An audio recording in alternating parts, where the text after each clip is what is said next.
जय हिंद दोस्तों, मैं ध्रुव कुमार आप सभी का स्टडी जीएस में स्वागत करता हूं। आज हम लोग इस वीडियो में करंट अफेयर्स का जो रामबाण एमसीक्यू डिस्कस करेंगे, जो आपके एग्जाम में 100% पूछे जाएंगे। सो फर्स्ट क्वेश्चन यहां से शुरू करते हैं कि Dhruv 64 microprocessor is developed by which organisation. Dhruv 64 जो माइक्रो प्रोसेसर किस ऑर्गेनाइजेशन या संगठन के द्वारा विकसित किया गया है? आपके सामने ऑप्शन है इसरो, डीआरडीओ, सीडैक और बीईएल के द्वारा। बताइए आंसर क्या है। यहाँ पर जो आप ध्रुव 64 जो माइक्रो प्रोसेसर देख रहे हैं, ये डेवलप किया गया है आपका सीडेक के द्वारा। ध्रुव 64 जो माइक्रो प्रोसेसर है, बेसिकली ये सेमी इंडिजिनस है, स्वदेशी। सो इंडिया का कंट्री का ये फर्स्ट इंडिजिनस माइक्रो प्रोसेसर है, indigenous.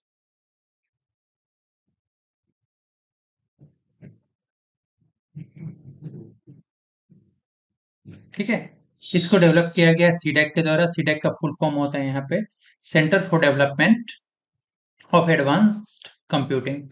Centre for development of advanced computing, ये सीडेक का फुल फॉर्म होता है। किस प्रोग्राम के अंडर में डेवलप किया गया है, ये भी पूछा जा सकता है कि सीडेक ने जो डेवलप किया किस प्रोग्राम के अंडर डेवलप किया है। तो उस प्रोग्राम का नाम है आपका microprocessor, microprocessor development program, development program. Clear है? रीजन क्या है, बेसिकली इसका एम क्या है डेवलप करने का? तो इसका एम और डेवलप करने का है, विकसित करने का एम है बेसिकली कि जो फॉरेन चिप मेकर्स हैं, विदेशी फॉरेन चिप मेकर्स हैं, ठीक है, उन पे जो डिपेंडेंसी इंडिया की वो कम किया जा सके, इसलिए इसको डेवलप किया जा रहा है। नेक्स्ट क्वेश्चन देखते हैं यहाँ पर। नेक्स्ट क्वेश्चन है आपका कि the university of Patanjali was designated as India's first yoga and Ayurveda cluster center under which mission? Patanjali विश्वविद्यालय को भारत का पहला योग और आयुर्वेद क्लस्टर सेंटर किस मिशन के अंतर्गत घोषित किया गया है? ऑप्शंस आपके सामने है आयुष्मान भारत, एक भारत श्रेष्ठ भारत, ज्ञान भारतम मिशन और डिजिटल इंडिया। बताइए करेक्ट आंसर क्या होगा।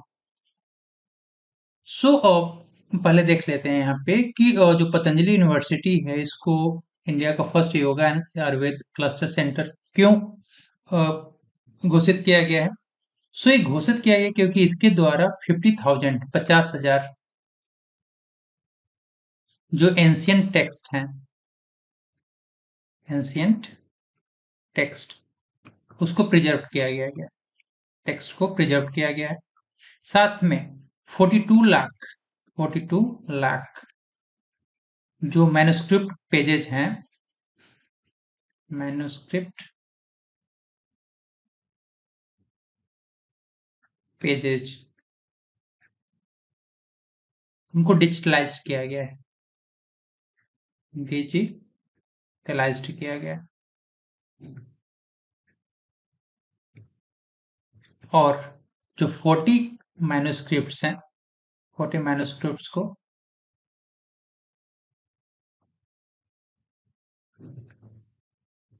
रीपब्लिश किया गया, रीपब्लिश किया गया। और ये सारा काम जो हुआ है किस मिशन के अंडर किया गया? तो ये किया गया है आपका ज्ञान भारतम मिशन के अंडर में किया गया। ठीक है, ज्ञान भारतम मिशन के अंडर में किया गया। सो ज्ञान भारतम मिशन के अंतर्गत जो यूनिवर्सिटी ऑफ पतंजलि है, उसको डेजिग्नेट किया गया इंडिया का first yoga and Ayurveda cluster centre. Clear है यहाँ पे? चलिए नेक्स्ट, थर्ड क्वेश्चन आपका यहाँ पर है कि अकॉर्डिंग टू स्टैनफोर्ड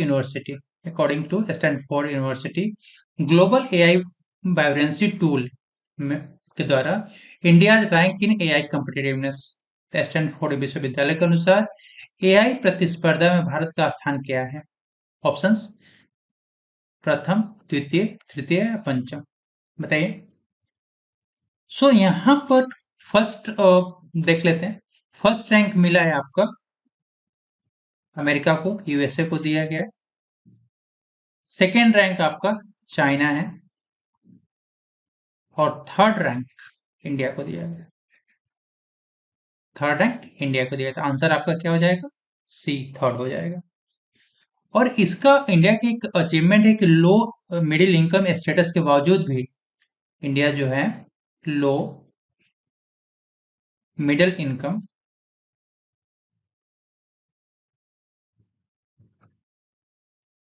इनकम होने के बावजूद, स्टेटस होने के बावजूद भी ये इसको थर्ड रैंक दिया गया है। क्लियर? सो आंसर आपका यहाँ पे सी हो गया, थर्ड। नेक्स्ट बात करें यहाँ पर, what is the approved cost for conducting census of India 2027? जनगणना 2027 के लिए स्वीकृत अनुमानित लागत कितनी है? बताइए। 9,500 करोड़, 10,200 करोड़, 11,718.24 करोड़ और 12,500 करोड़। क्या होगा answer? So census of India के लिए कैबिनेट के द्वारा under prime minister Narendra Modi, उन्होंने अपना कैबिनेट को चेयर किया था। सो ये डिसीजन लिया गया कि जनगणना 2027 कराने के लिए जो अमाउंट है 11,718.24 करोड़ रुपीज दिया जाएगा। और ये जनगणना का एम क्या है बेसिकली? एम, यदि स्टेटमेंट वाइज क्वेश्चन पूछ लिया जाए कि एम क्या है, क्या लक्ष्य रखा गया है, तो इसके लिए बेसिकली क्या जनरेट करना, updated generated generating updated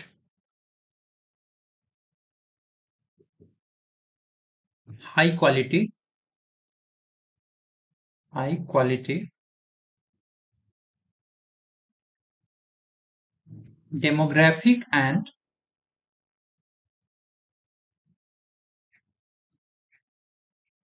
demographic and कैसा data? Socio economic data, socio economic data.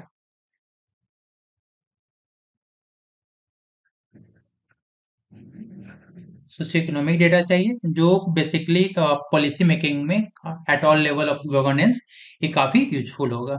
और इसका कहाँ पे यूज होगा? पॉलिसी मेकिंग में। ठीक है।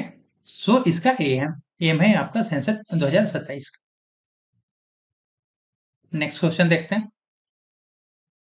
नेक्स्ट है आपका कि project Suncatcher unveiled by Google aim to develop what? Google का जो प्रोजेक्ट सन कैचर किस उद्देश्य से रुके गया है? उद्देश्य क्या है? तो यहाँ पे एक और क्वेश्चन फ्रेम हो सकता है कि जो प्रोजेक्ट सन कैचर है किसके द्वारा किया गया है? ये गूगल के द्वारा किया गया, लेकिन यहाँ पर क्वेश्चन में ऑलरेडी प्रोजेक्ट सन कैचर और गूगल को का नेम मेंशन किया हुआ है। तो यहाँ पर आपसे उद्देश्य पूछा, एम पूछा है, ठीक है, किस उद्देश्य से शुरू किया गया? एआई सैटेलाइट्स के लिए, लूनर इंटरनेट के लिए, solar powered data centres in space के लिए और क्वांटम कंप्यूटर्स के लिए। बताइए आंसर क्या होगा? यहाँ पर आंसर है आपका solar power data centre space में बनाने के पर्पज से। और एक किसके द्वारा किया गया था? एक गूगल के द्वारा किया गया है। इसका एक्सपेरिमेंट्स जो शुरू होगा, सो इसका जो एक्सपेरिमेंट बात करें, सो एक्सपेरिमेंट इसका शुरू होगा 2027 तक, 2027 तक। सो यहाँ पर आपसे क्वेश्चन तीन फॉर्म में पूछा जा सकता है। फर्स्ट तो यहाँ पे एम हो गया। सेकंड, प्रोजेक्ट सन कैचर किसके द्वारा शुरू किया गया है? गूगल के द्वारा। फर्स्ट बिगिनिंग मतलब इसका शुरुआत कब से होगा? तो 2027 से। तो तीन तरह के यहाँ पे क्वेश्चन फ्रेम हो सकते हैं। नेक्स्ट बात करें, which state on the which state on the National Energy Conservation Award for the fourth consecutive year? लगातार चौथी बार राष्ट्रीय ऊर्जा संरक्षण पुरस्कार किस राज्य ने जीता है? ऑप्शंस आपके सामने, तमिलनाडु, गुजरात, महाराष्ट्र और आंध्र प्रदेश।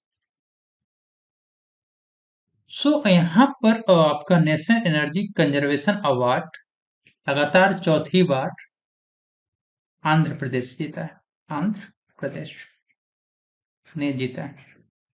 ठीक है। इसके बेसिकली क्या है कि इसका जो स्कोर बढ़ा है। सो प्रीवियस आपका ईयर से 2024 से 2.3% का इम्प्रूवमेंट हुआ है, इंक्रीज हुआ है। और इनका जो 2023 इसका 2024 में जो स्कोर था, आपसे स्कोर भी इनकेस पूछ लिया जाए तो 2024 में और 25 का स्कोर आपसे एग्जाम में पूछा जा सकता है। सो 2024 में इसका जो है आपका state energy efficiency index score इसको कहते हैं, स्टेट एनर्जी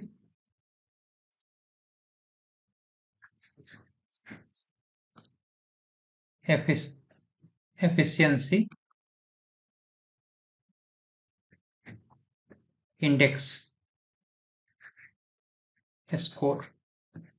ठीक है, एस ई ई आई, स्टेट एनर्जी एफिशिएंसी स्कोर।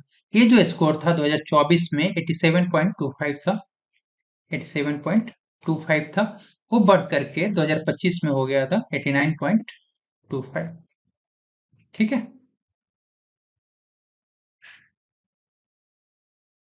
सो यहाँ पर तो ये आपका आंसर यहाँ पे डी हो जाएगा। क्लियर है? चलिए नेक्स्ट।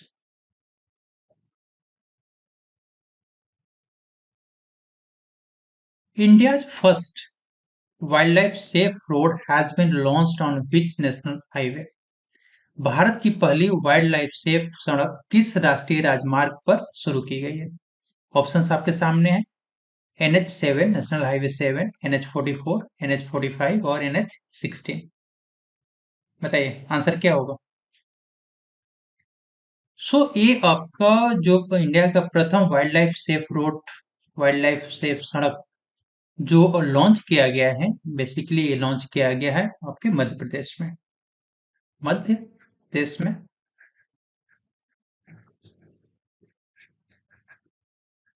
मध्य प्रदेश में किस जगह पे?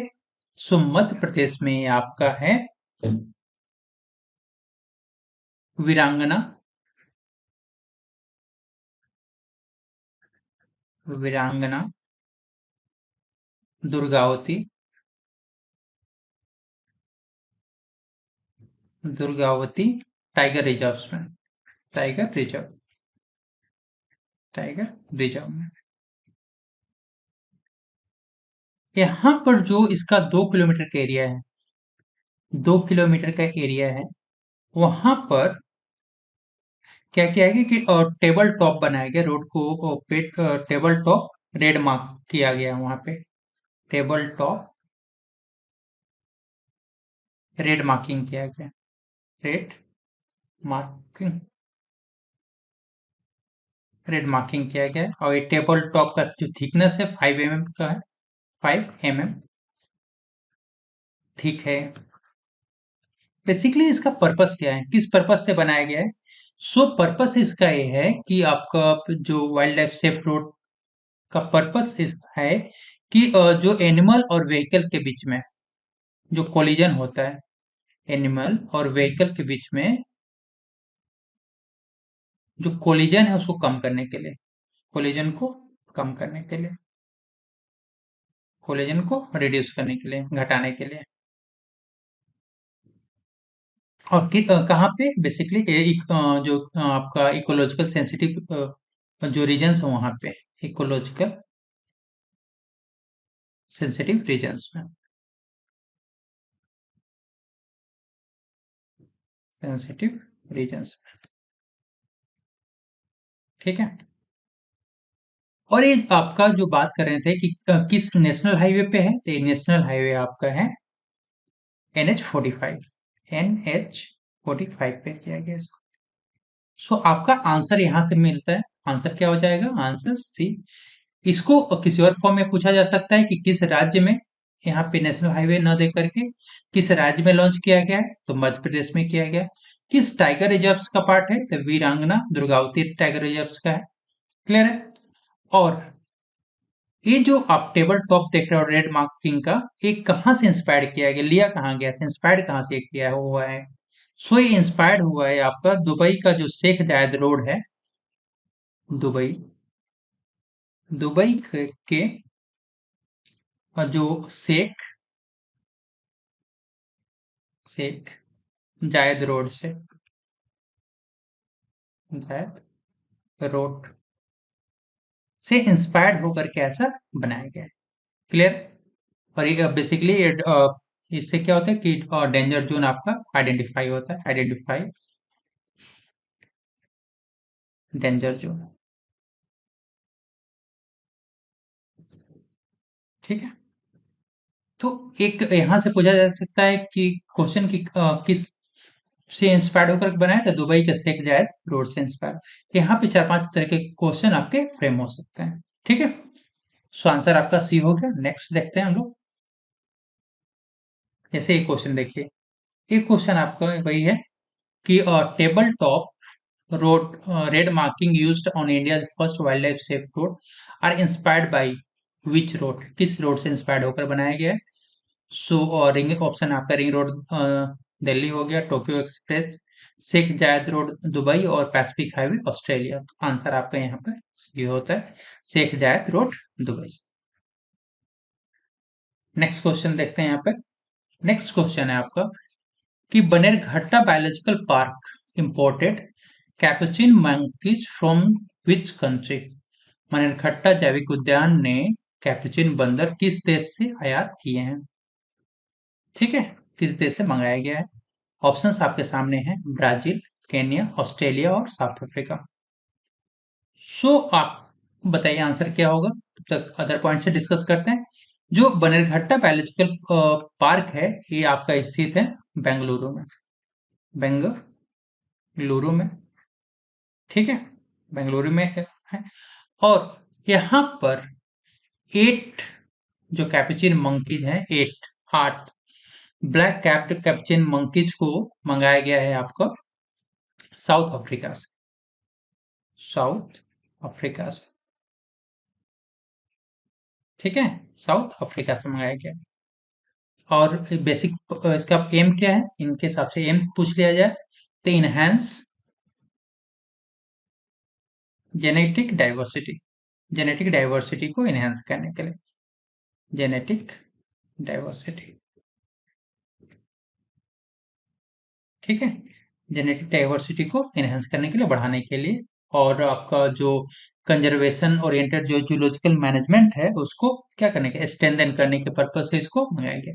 तो आपका आंसर यहाँ पे क्या हो जाता है, आंसर है यहाँ पर डी, साउथ अफ्रीका से मंगाया गया है। क्लियर। चलो नेक्स्ट।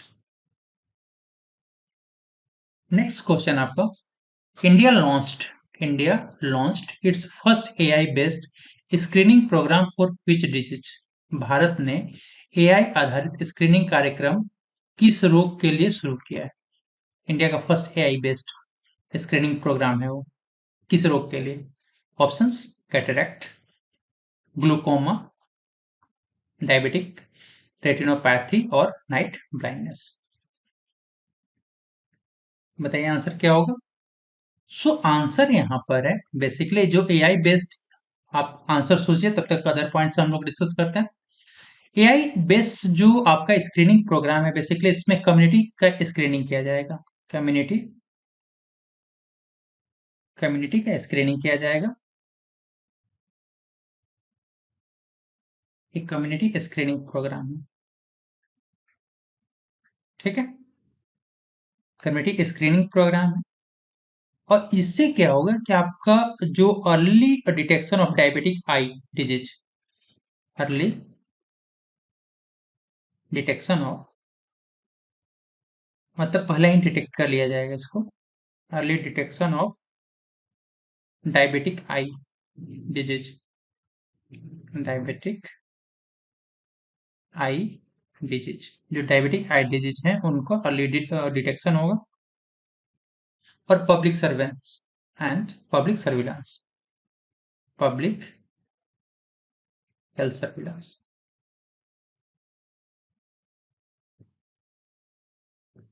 सर्विलांस। ठीक है। इसको लॉन्च कहाँ पे किया गया, और जो अर्ली डिटेक्शन है इसका बेसिकली है यहाँ पर कि डायबिटिक, इसे समझ में आया होगा आपको कि डायबिटिक रेटिनोपैथी, डायबिटिक रेटिनोपैथी को स्क्रीन करने के लिए किया गया है। आपका ऑप्शन से भी यहाँ पर आप देख सकते हो, ये रहा आपका सी। और लॉन्च कहाँ पे किया गया, इनके हिसाब से पूछ लिया जाए कि कौन सी जगह पे लॉन्च किया गया है, इसको दिल्ली में लॉन्च किया गया है, न्यू दिल्ली, न्यू दिल्ली। ठीक है, क्लियर है।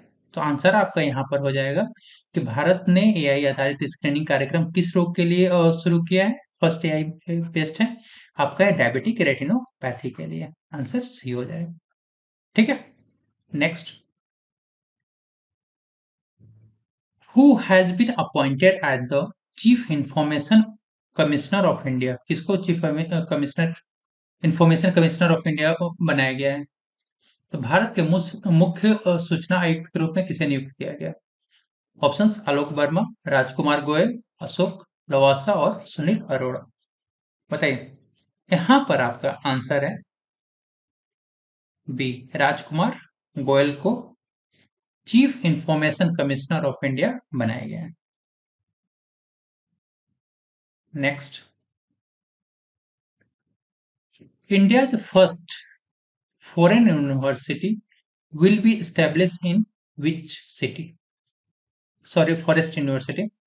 भारत का पहला वन विश्वविद्यालय किस शहर में स्थापित किया जाएगा। ऑप्शंस देहरादून, भोपाल, शिलोंग और गोरखपुर। बताइए। सो इसका आंसर है आपका डी, गोरखपुर में।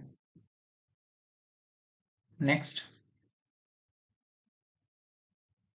Desert cyclone 2, desert cyclone 2 is a joint military exercise between India and which country? Desert cyclone 2 सैन्य अभ्यास भारत और किस देश के बीच में होता है। ऑप्शंस आपके सामने, सऊदी अरबिया, ओमान, यूएई और कतर। बताइए आंसर क्या होगा। इससे पहले बता दें कि एक हुआ है भारत और, बताइए देश का नाम बताइए आप। देश का नाम है यूएई, संयुक्त अरब अमीरात के बीच में, और हुआ है आपका अबू धाबी में। आपसे लोकेशन भी पूछा जाता है उसका कि कहाँ पर हुआ है, तो अबू अबू धाबी में हुआ है। ठीक है। फ्रेंड्स, ये कुछ इंपॉर्टेंट क्वेश्चंस थे जो आपके एग्जाम के पॉइंट ऑफ व्यू से काफी इंपॉर्टेंट है। डेली हम लोग 8 बजे मिलते हैं सुबह में। आपसे रिक्वेस्ट है कि एज ए सपोर्ट चैनल को सब्सक्राइब कर दीजिए, वीडियो को लाइक करके अपने दोस्तों के साथ शेयर भी कर सकते हैं। मिलते हैं नेक्स्ट वीडियो में।